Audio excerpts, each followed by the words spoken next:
And here is the review of the 1/144 scale high-grade Verde Gundam. There are very few stickers on this kit. This is what you see is what you get Gundam. So there are eye stickers, and the red pieces on the cheeks are stickers as well. And then the sensor sticker on the cannon, and the sights of the beam rifles, and the two circles on the waist, and that's it. So the head can look up that far, can look down that far, and it rotates around 360 like so. And what makes the head sculpt so unique to the Verde is that its visor can be lowered, sort of like a knight's visor. It kind of reminds me of like one of the Masked Riders, or perhaps Daft Punk. Yeah, Daft Punk with bunny ears. There is a bicep swivel in the arm, although it is pretty stiff, and it goes up about that far, and with a bit of give and the shoulder armor. Yeah, because of all the bulky kibble, things collide. And you only get an elbow band of about that much, and a normal wrist joint. Now, the shoulder cannons are on ball joints, so they can swivel outwards, lift up slightly, and shoot straight ahead. The thrusters on the back move, both of them, and so do the fins actually. So you can bring it down. The top fin moves as well, it's just that it's blocked by the shoulder armor. The waist bends forward slightly, goes backwards slightly. It can go 360. It's just that because of the way it's packed in, you are more likely to knock it off. Let's see if I can do it. Okay, let's not knock off the beam rifles in the process. Okay. So, yeah, 360. So the front skirts move, the side skirts very, very minimally, and because of the armor, the leg goes up only that far. Back skirts do not move at all. The side kick goes up about that far. Now, the strange thing, however, is that for such an old kit, it actually has a separate part for the thigh, so it has a thigh swivel. The knee band goes about that far, and you have some very stiff ankle armor there, and the foot is on a ball joint and a hinge.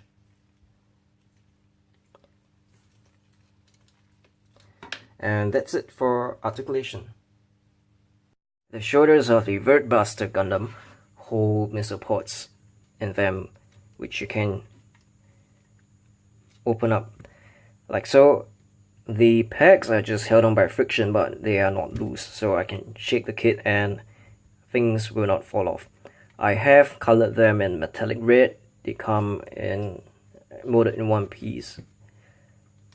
So yeah. The sub arms of the beam rifles actually have a lot of articulation in them. So there's a hinge which allows you to bring up the entire arm.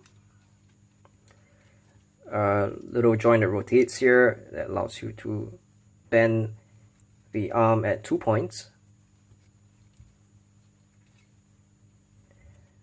And there is a socket on the other side which fits onto the beam rifles ball joint, which is on a slot here, which moves left and right.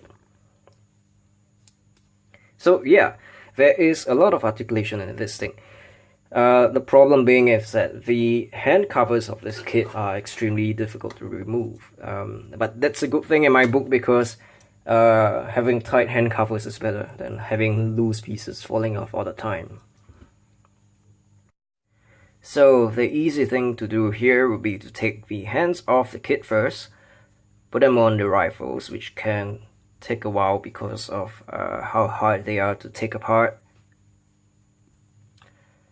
Then set up the sub arms. Then try to connect the sub arms to the ball joints on the beam rifles without knocking anything off. And usually you will have to fiddle around a bit for a while. It's around somewhere in the middle of the rifle, the slot.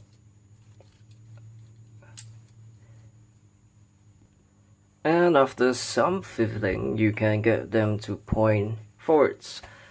Although it's a lot easier if you just want them to point outwards. Yeah. The beam rifles also have gimmicks. One of them being folding bayonets. And now the Verde Buster can shank people. The other gimmick would be the ports on the right rifle and the pegs on the left one, which you can connect to form the full burst mode. It fires out a long range, high output beam in this mode, and unfortunately, due to the limited arm articulation, you can only have the shorter cannons pointed upwards in this pose. I usually have the arms spaced apart like this, so that the missile ports can be opened and shown off at the same time. This way, the Verde Buster can fire all of its weapons at the same time. This has been a fun build. It looks pretty good despite its age. And have I mentioned that I really like artillery? Yeah. I can't help but keep comparing the Florals and the Verde Buster because they look really good together. And I mean, they're both pretty similar in terms of what they do on the battlefield. So yeah, with that I will end off, and I will see you at the next review.